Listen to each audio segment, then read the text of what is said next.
A day of action involving some of the largest trade unions in Europe begins today, ahead of a two-day European summit. The protests are aimed at the massive and growing joblessness across the bloc, as well as the austerity cuts. Let's now talk to international consultant and former Deputy Speaker of the European Parliament, Loda Vanoost. Mr. Vanoost, it's good to have you with us. With all these austerity measures, once again, we're witnessing a clash between the people, the public, and bureaucracy. Who's going to win at the end of this battle? Well, just a short intermission. I was Deputy Speaker of the Belgian Parliament. But to get to your question, one cannot measure social struggle on a day-by-day basis. This is definitely a long-term struggle that's going to take years, so it's not going to be over soon. What we see is definitely a clash between what public opinion wants and what governments and the EU are doing. Can Europe still live to its old lifestyle, as the protesters want? Well, I don't think you can just summarize what the protesters want as just going back to the old lifestyle. It's much more complex than that. Because what do you mean by old lifestyle? What happened in the 80s or the 90s, or what happened in the 70s or the 60s?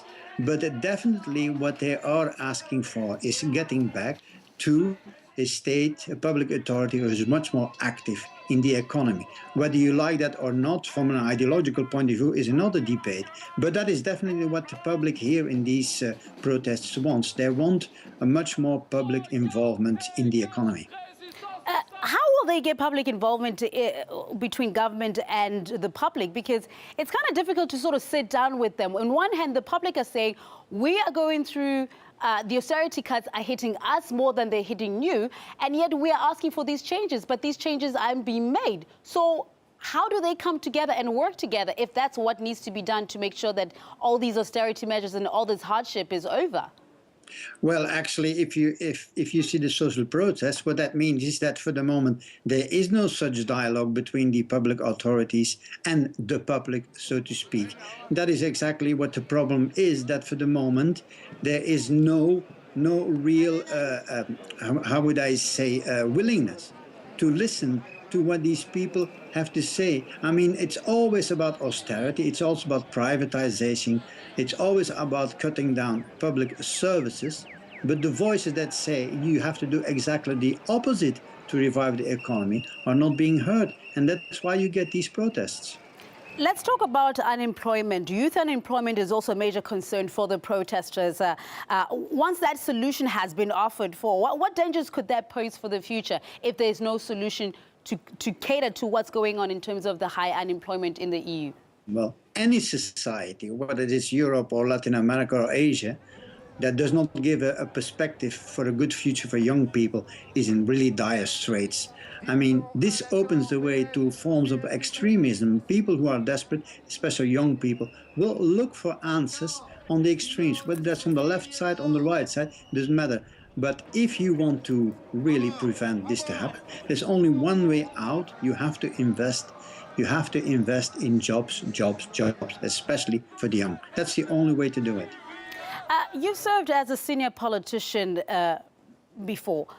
The way you see how the public and government work together, are they working together? Does the public have the people's interest, or are we just simplifying things because it's such a complex situation that there's so much that needs to be done from both sides to come to an agreement of some sort? Well, I'm not going to idealize the 90s and the beginning of 2000 when I was in politics as if it was good then, and it's not just as simple as that. But definitely what we see now more and more is governments implementing policies that go against the will of their own people. Now, they call it austerity, they call it courageous decision and so on. Basically what it is the destruction of the social compact as it was constructed after the Second World War. And people don't want that. They want secure jobs. They want good services, and they're willing to pay taxes for it. What they do not want is to pay taxes to give everything to big corporations or to the wealthy. Loda Vanoost, international consultant and former Deputy Speaker of the Belgian Parliament. I thank you for your time. Thank you very much. Always a pleasure.